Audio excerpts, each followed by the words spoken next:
कधी कधी काय होतं की लहान मुलं ड्रायफ्रुट्स खायचा खूप कंटाळा करतात। मग अशा वेळी ही रेसिपी घरी तुम्ही नक्की ट्राय करून बघा। ही रेसिपी म्हणजेच आपली ड्रायफ्रुट्स रोलची रेसिपी आहे। खूप पौष्टिक आहे, खूप हेल्दी आहे, करायला सोपी आहे। ह्याच्यात ना साखर आहे ना गूळ। ज्यांना डायबिटीज आहे ते पेशंटसुद्धा हे ड्रायफ्रुट्स रोल बिंदासपणे खाऊ शकतात। नमस्कार, मी उर्वी पंगत तुमच्या आमचीमध्ये तुमच्या सगळ्यांचं खूप स्वागत करत आहे। आता ड्रायफ्रुट्स रोल बनवण्यासाठी इथे मी एका पॅनमध्ये किंचितचं तूप टाकून 1/3 कप एवढे मखाणे घेतलेले आहेत। आता मंद गॅसवरच आपल्याला हे मखाणे अगदी खरपूस भाजून घ्यायचे आहेत। आता मखाणे आपले भाजले की नाही हे ओळखण्यासाठी तुम्ही एक मखाणा हातामध्ये घेऊन असा बघा दाबला की मस्तपैकी असा तुटला पाहिजे, याचा अर्थ आपला मखाणा भाजून झाला आहे। आता मखाणे काढून त्यातच थोडंसं तूप घालून 1/3 कप एवढे काजू, 1/3 कप एवढे बदाम, पिस्ता, अक्रोड हे सगळे मी आधीच बारीक करून घेतलेले आहेत। आता हे सगळे एकत्र मिक्स करून आपण ह्याला हलकंसं गरम करून घेणार आहोत। एक लक्षात ठेवायचं की ह्यामध्ये आपल्याला कलर बदली नाही करायचा। आता मखाणे थंड झाले की मिक्सरमध्ये त्याची दरदरीत पूड करून घेऊया। आता सगळे ड्रायफ्रुट्स भाजून झाले की पुन्हा त्याच तव्यामध्ये मी थोडंसं तूप टाकून 1/3 कप एवढं भोपळ्याच्या बिया, 1/3 कप एवढं खरबुजाच्या बिया आणि अर्धा ते 1 चमचा एवढं खसखस हे सुद्धा आपल्याला साधारण गरम करून घ्यायचं आहे।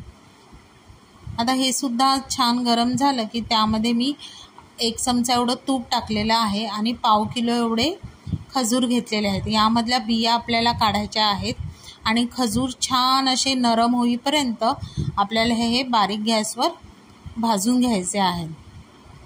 अगदी 5 ते 7 मिनिटात इथे खजूर आपले छान असे नरम होतात। आता हे खजूर छान असे नरम झाले आहेत। आता हे जे आपण सगळे ड्रायफ्रुट्स घेतलेले त्या सगळ्या ड्रायफ्रुट्समध्ये हे खजूर आपल्याला मिक्स करायचे आहेत आणि चमच्याच्या साह्याने त्याला आधी गरम आहे म्हणून मिक्स करून घेतलेलं आहे। आता त्यामध्येच मी मखाण्याची जी भरड आपण केलेली ती सुद्धा ह्यामध्ये मिक्स करायचे। आता हे सगळं मिश्रण थंड झालं ना की हातानेच त्याचा एक घट्टसर गोळा करून घ्यायचा आहे। आता तो गोळा काय करायचा, एक बटर पेपर घ्यायचं, त्यामध्ये थोडेसे खसखस घातलेले आहे आणि थोडेसे पिस्ता, हे टोटली ऑप्शनल आहे, पण खसखस लावल्यावर हे जे रोल्स आहेत ते दिसायला छान अट्रॅक्टिव्ह वाटतात। आता ह्याच सगळ्या खसखस आणि पिस्त्यामध्ये हा जो आपण रोल केलेला आहे तो त्याला सगळं व्यवस्थित घोळवून घेणार आहे। आता छान असे खसखस सगळीकडे लागल्यावर व्यवस्थित आता ते आपल्याला बटर पेपरमध्ये घट्ट असं फोल्ड करत जायचं आहे। आता व्हिडिओत दाखवल्याप्रमाणे आपल्याला हे बटर पेपरमध्ये छान असे घट्ट रोल करून घ्यायचे आहे। आता हे टाईटली सिक्युअर राहण्यासाठी इथे मी साधा रबर लावलेला आहे दोन्ही बाजूला। आता हे रबर लावून आपण हे फ्रीजमध्ये साधारण 1 तास तरी सेट होण्यासाठी ठेवायचं आहे। आता 1 तासभरानंतर तुम्ही इथे बघू शकता रोल आपला छान असा टाईटली सेट झालेला आहे, म्हणजे आपण ह्याच्या वड्या अगदी आरामशीर कापू शकतो। आता इथे बघू शकता खसखस पण छान असे इथे लागलेला आहे, रोल असा छान सेट झालेला आहे। आता ह्या रोलचे आपण आपल्याला आवडतील असे रोल कापून घेऊया। आता शक्यतो इथे रोल हे पातळ कापले ना तर हे खायला सुद्धा टेस्टी लागतात। आता इथे तुम्ही बघू शकता तासभर फ्रीजमध्ये ठेवल्यामुळे हे रोल असे छान सेट झालेले आहे आणि त्याच्या वड्यासुद्धा छान पडलेल्या आहेत।